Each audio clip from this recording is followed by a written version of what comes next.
This is the TSG Multimedia podcast for August of 2019. We're sponsored in part this month by Podomatic and the TSG Train Crew on Patreon. Thank you very much. I'm your host, John Abaticola. July was another barn burner with a trip to Utah for the NMRA National Convention and more video content released on the YouTube channel than any single month ever. There were so many video releases, I started calling it Christmas in July. But that's another story.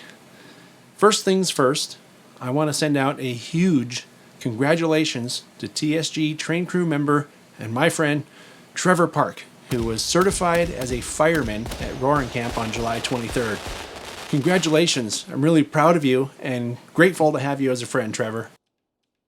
One of the reasons July had so many video releases is because the first batch of Layout Tour remasters came out. One on each Wednesday of the month, for the entire month. The remasters are layout tours that I produced a while back that have been re-edited, in some cases with better color correction and with new and different music added, and in some cases different scenes too that have been taken since. I'm starting to realize that I've honed the layout tour skills quite a bit over the years, and I'll end up doing completely new videos of some of these layouts at some point, just because, one, the layouts have been added to and improved a lot, and two, I can do a much better job now. Anyway, add to those videos the release of Chasing Trains every single weekend. That's in addition to the regular Saturday releases, a couple product spotlights, a few live streams, and even an unexpected quickie about the St. Paul and Pacific in Watsonville, and I think it added up to something like 20 video releases or more last month. What a bonanza. I mean, it was a lot. To say I was busy with a bunch of other activities is an understatement. We added more TSG Train Crew members on Patreon, which is really great. Every new Train Crew member gets us closer to the ultimate goal of turning off the ads on YouTube and being able to upgrade equipment and travel to more places to create more of the content that you enjoy. I think there's value in what we're trying to accomplish here, promoting the hobbies of rail fanning, model railroading, and preserving history. That's what it's all about. And with the right kinds of friends involved, it's a lot of fun too. Sometimes it's easy to forget how much work I'm actually doing in the process because of the amount of fun that I get to have with really great people. But I want to thank everyone for who watches for your continued support. I really appreciate it. And extra thanks to the Train Crew. Your support is really what will take this channel to the next level. So it's really, really appreciated. So like usual, I'd like to give you a condensed summary of what I did last month so you can get an idea of what kind of programs will be made in the coming months. So the first week of July was all about the NMRA National Convention. This was a spectacular event, and I don't just mean the clinics and the layout tours and the train show. What I mean is the camaraderie and the friends. Everywhere I looked, there were people having a great time together. In the process of recording people's reaction to the event, that concept came up a lot. Come for the trains and stay for the friends, and then come back next time for the friends you made last time. So Saturday was a travel day. My top secret production assistant and I flew to SLC instead of driving this time. Our friend and TSG Train Crew member Alvin Gilbert picked us up at the airport. Super big thanks to Alvin and Stephanie for putting us up at their place. Without their help and hospitality, we certainly couldn't have made this trip. On Sunday, we met Chris Brimley at the Train Life store in Provo, so that my top secret layout admirer could see Pelle Soyborg's Daneberg sub layout, which is set up in the store. If you live in the area and haven't seen it, I have to say it's well worth the trip to Provo. We followed Chris back to his place and recorded a layout tour of his Hudson Terminal N-scale shelf layout.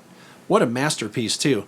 It's only 7 feet long and 13 inches deep, but there's a lot to look at on the layout, and it turns out that besides being a very talented modeler, Chris was a cabinet maker at one point, so the craftsmanship in the layout frame, as well as the turnout knobs, everything's very well done. And you can see this layout on next month's layout tour program. Once we finished with the layout tour, Chris took us north of SLC to meet his friend Rob Spangler. Rob has a Western Pacific themed HO scale layout, and it's regarded as one of the best in the area by everyone that I've talked to prior to meeting him. Now that I've seen it, I understand why. It's very well done and mostly finished, too. I think what struck me the most was actually two things: the backdrop painting, which is among the best I've ever seen, and the cleanliness of the entire basement. It was spotless, and everything looked exceptionally well organized. I really hope I can get back out to the area and produce a layout tour video with Rob. I think it would be an excellent program. On Monday, we went to the convention, and it was held in a fancy hotel downtown. I want to take a quick minute to thank Ray DeBleek and Marty Peterson for helping me get in touch with Alan Anderson, whom I also want to thank. He was the one that helped us with our badges and got us programs and all that for the convention. My purpose for being at the convention was to document it for a program that will come out later, probably this year, so that the NMRA can use that program to promote future conventions. I almost literally bumped into Michelle Kempema very soon after arriving. I had intended to meet up with her anyway at some point, so running into her early was fortunate. We ended up sitting in on some of the clinics, and I recorded some video to include with the program I mentioned, and I had a chance to look in the modeling contest models and talk to a bunch of guys I know from my area who were there. And then on Tuesday, we took a light rail train to the UTA's TRAX facility for a convention-sanctioned tour. We got to see the entire facility, although there were some parts of the place where no one was allowed to take pictures or video. The people there were really friendly and answered all kinds of questions. We ended that tour with a ride through the light rail car wash. I'm not sure, but I might even have enough video footage from that tour to make a standalone video just about the UTA facility. We drove to Heber Valley that day to see the railroad there, and that was really great. The train was super cool, but the scenery was even better. We drove back through Provo Canyon on the way back to Alvin's place, and I have to say, I was really impressed with the scenery on that drive. If I lived in that area, I'd go there all the time just to experience that drive. That evening, Alvin wanted to show how he made his paint booth using some simple household items, so we did a live stream on the channel about that. People seemed to like it, and if you didn't see it, go check it out when you're done watching the podcast. It was pretty fun. On Wednesday, we drove up to Warren Johnson's house. He said that he had something for us, so we stopped by on our way to the Hill Aerospace Museum. I'll tell you about the museum in a minute, but I want to mention that what Warren had in mind. So when we got there, we went in and he had some items on it in his living room. There was a number board from a GP40 that he worked on, a Union Pacific Streamliner plate, and a steam pressure gauge from an old UP steam engine. He said I could pick anything I wanted, so I really wanted the number board, but there was no way I could fit it into my luggage, so I had to pass on that. The plate seemed like it might be too fragile, so I chose the steam pressure gauge. Warren ended up giving the number board to Alvin and said I could also have the plate if I wanted it. So thanks, Warren. I appreciate that. Everything made it back in one piece. I'm still deciding how to properly display the steam pressure gauge, but because it's so heavy. Sydney got the plate mounted, so once we figure out how to mount the gauge, we'll be in full display mode. Warren mentioned something when we were there about a museum that he had helped build a layout for. So we made plans to meet him there after we went to the Aerospace Museum. The Hill Aerospace Museum can be seen from the highway, and I remembered seeing it on previous trips to the area. Well, this time we actually went to it. There are several static displays outside on the museum grounds, and most of the pieces at this museum are military planes. The ones on display outside are the bigger ones, like a B-29, which probably wouldn't fit inside, so. But then there's inside, and if I had to guess, I'd say the buildings probably hold close to 100 more airplanes, and I've never seen that many vintage military planes anywhere in my life. I recognized a lot of them from when I was a kid. I built models of a lot of these planes back then. Seeing the planes on display at the museum kind of made me want to build model planes again. Anyway, I highly recommend a visit to the museum if you're ever in the area. It's well worth it. So on our return trip, we met Warren at the Bountiful Museum that he was telling us about earlier. The model railroad layout that he helped build was upstairs, and it represents the Bamberger line that used to run from Salt Lake City to Ogden, and it closed in the 50s. It's a rectangular layout with a center divide and 2 loops of track. There's a variety of scenes that represent specific areas, and there's one that really grabbed my attention. It was this amusement park, and Warren said that the roller coaster was made to be operational. It's really cool. We drove to North Yard to catch some train action on the way back to Alvin's place, and while we were there, we ran into James Belmont, who's a local photographer and kind of a legend in his own right. This was one of the many highlights of the trip for me. Jim posts photos from the area on Facebook, and he's been photographing in the area for decades. We woke up early Thursday morning and went to the train show to help our friend Marty Peterson and his EMO group set up their modular layout. EMO is European trains run on a modular layout. I took lots of video of tables and booths being set up for the program that I'm making, and then we headed to the convention again. I recorded more video in some of the clinics until pretty late, and I had the pleasure of meeting these 2 viewers, Isaiah and Shane, after the final clinic that night. Friday was the first day of the National Train Show. My goal was to get as many convention attendees as I could to talk on camera about their experience. It was also the day to see how the show was laid out so I could make plans for what I wanted to accomplish over the next couple of days at the show. It was a lot of standing, a lot of walking, and a lot of talking. I saw dozens of people I already know, including CJ Vargas, who was the newest member of the TSG Train Crew at the time. I also met dozens of other people I know from social media but hadn't met in person yet. Among the people I met, Adam Pinales, who it turns out was the conductor on the Amtrak train I took to Salt Lake City last year when I was there for the NCL convention. So I got to talk with him a bit. You might know Adam from his company Prospector Models. He does custom painting and DCC installs on models. He also has an outdoor layout and an N-scale layout inside. I hope to see his layouts next time I'm in the area. I also want to make a special mention of Chris Sunderland, Paul Lydiard, and Jeff Pierce from the Rio Grande Historical Society. I met Jeff last time I was in the area, and we made plans to get him on camera to talk about the Rio Grande Historical Society for the show I'm working on. He also hooked me up with this cool Rio Grande shirt. Thanks, Jeff. Speaking of Rio Grande, that afternoon we went to go see Doug Jolley's SN3 Rio Grande Western layout.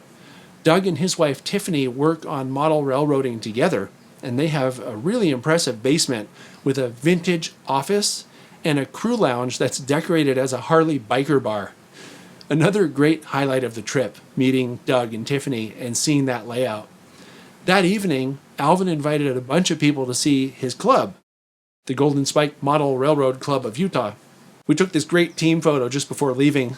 I don't trust those goalies, though. They look shady to me, especially the backup goalie. He's the one on the right there.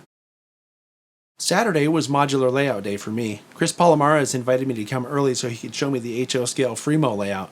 He was one of the original founders of that layout in San Luis Obispo many years ago, and I didn't realize that until then. So he talked on camera a bit about how it started and introduced me to some of the other guys in the group who then proceeded to share their modules on camera.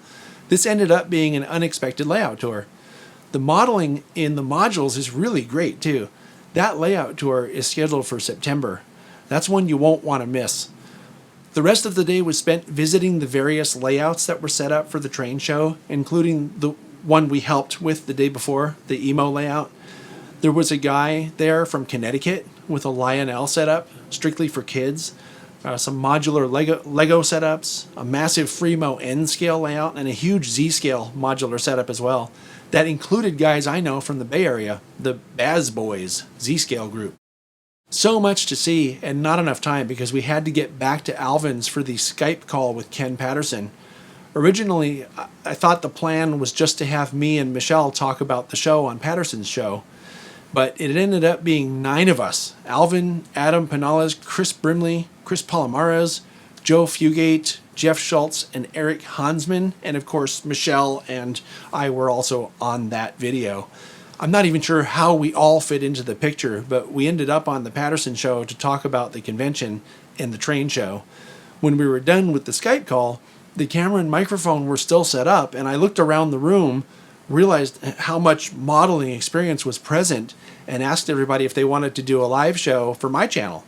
Even though everyone was dead tired, we were all having a lot of fun, so they agreed to do it, and my idea was to have the experienced modelers talk about stuff for a while. Michelle decided to sit that one out, but she was nice enough to let us use her camera and microphone, so thanks, Michelle. It was a long day, but a really good one, and I think everybody had a really great time. So thanks to Alvin also for allowing people to come over and do that on his internet. We went back to the train show on Sunday to talk to as many vendors as possible. We had to leave at a specific time because we were going to the Rio Tinto copper mine before heading to the airport to fly home that day. This was another amazing place to visit. Not really train related, but in a way it is because they use train cars to transport the ore to the smelter. This was the most epic trip in recent memory. It was not only the longest, but also just jam-packed with awesome people and events and places. I don't have enough time to go, into a lot of detail or to mention everyone we met or talked to during the convention and the train show, but I want to thank everyone who introduced themselves or stopped by to say hello. You all helped make the convention and the train show really special, and you know who you are. And finally, the biggest thanks go to Alvin and Stephanie for putting us up and for putting up with us. The very next weekend, on Saturday, July 20th, I went out to Niles Canyon to witness the reintroduction of the Southern Pacific 9010 for an episode of Chasing Trains that's coming out in the fall. It's a good one, too, with a bunch of returning guest celebrities you'll remember from prior episodes. What a great bunch of guys, too. You'll definitely want to catch that one, and I'm sure I'll let you know when it's going to be out on a future podcast, so look for that one.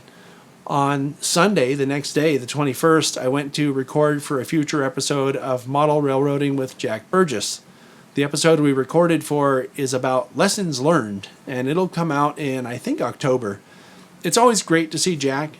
The laughs are nonstop, and he's always very, very prepared with notes and media that needs to be included on the program. A pleasure to hang out with and work with, too. I say work because we were working on videos, but it never really feels like work. The next day, I went to Railtown 1897 with Dave Connery and Mike Ninneman to record some video about the history of the Sierra Railway for a program that we're working on. And I got to see Dave's HO scale layout and his garden layout as well. He plans to dismantle both of them in the not too distant future, so I'm hoping we'll get a chance to document them before that happens. That was a very long 3-day weekend for me, especially following the NMRA convention, but I also found time to volunteer a few hours at the SBHRS later in the week to work on the N-scale layout that's still being expanded. On Friday the 26th, Liam Hart from the CMRS Train Club in Crockett came to an op session at Silicon Valley Lines in downtown San Jose. They hold op sessions once a month there, and my friend Murph was nice enough to extend an invitation so that I could bring a friend.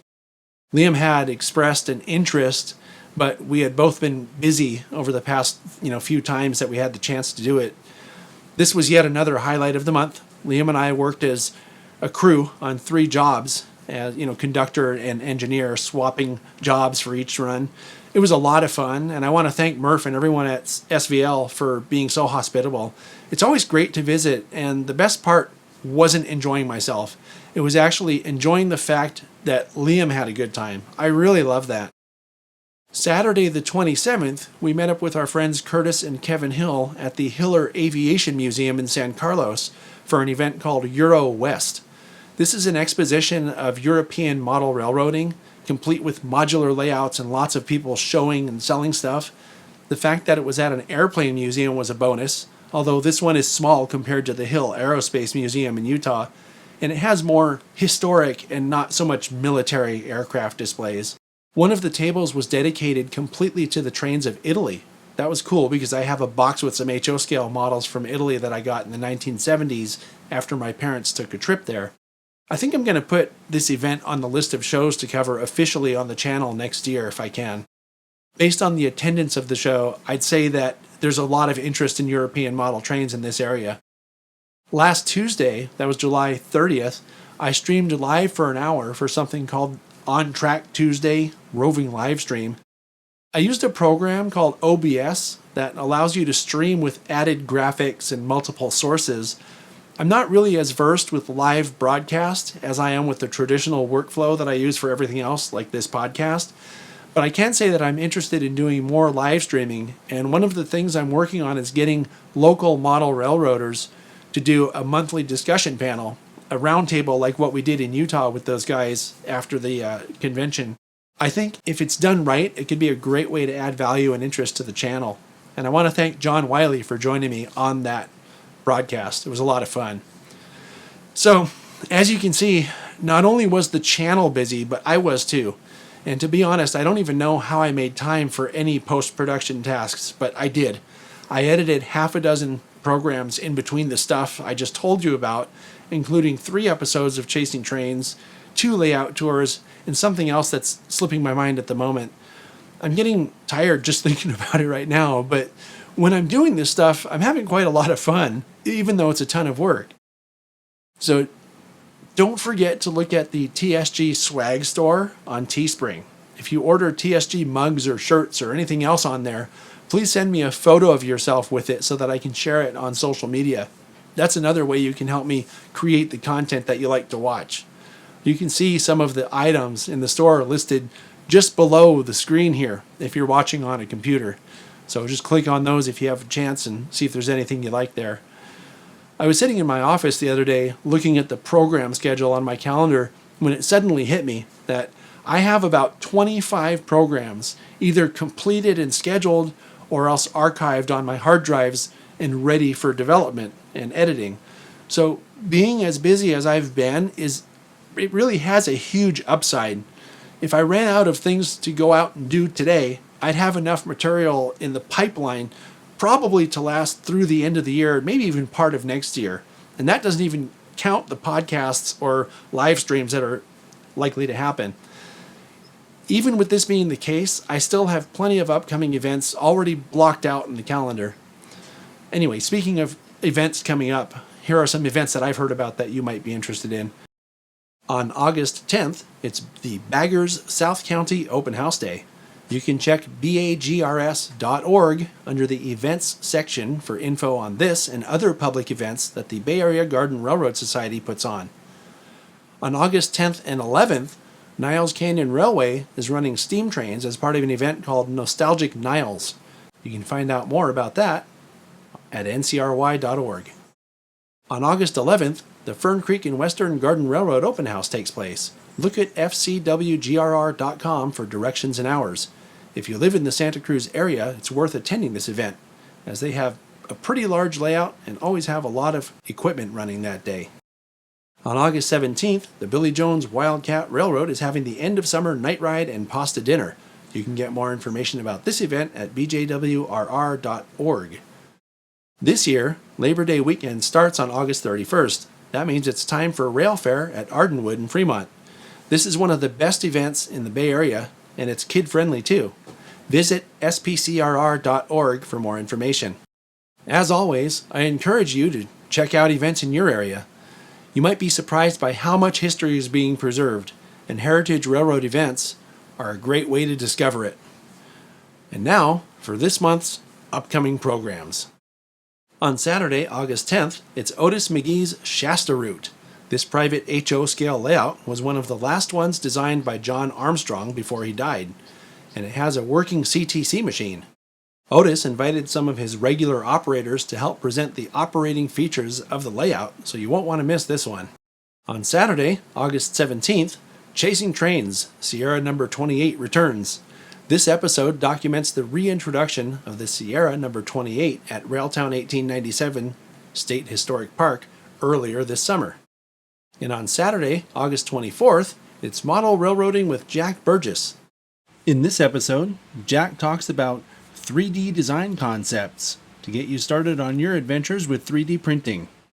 August has 5 Saturdays, so on the 31st, I'll be presenting a program about the first annual Live Steam Up at the Fern Creek and Western Garden Railroad in Santa Cruz. This was a private event in which 10 live steamers from as far away as Sacramento visited the railroad to celebrate its 5th year in operation. It was a great time, and I think the video I made about it really captures the essence of the event. So be on the lookout for that one too. As usual, I'll fill Fridays with N-Scale Friday or Product Spotlight episodes when available. And finally, as I get them done, I'll be inserting Layout Tour remasters on Wednesdays. You're invited to become a member of the Train Crew on Patreon. This month marks the 1-year anniversary of when I started the Patreon page, and it's becoming clearer every day that it's our path to the ultimate goal of turning the ads off on YouTube. And of course, each new supporter also helps me bring more of the high-quality content that you enjoy to the channel. So if you can help out with $2 a month, head over to patreon.com/TSG Multimedia and find out what kind of behind-the-scenes stuff that the Train Crew enjoys. It's not much, but if enough people do it, it'll add up, and it all goes to support the content that you enjoy. You're the best viewers on YouTube, and I thank you all for your continued support. I'll see you next time.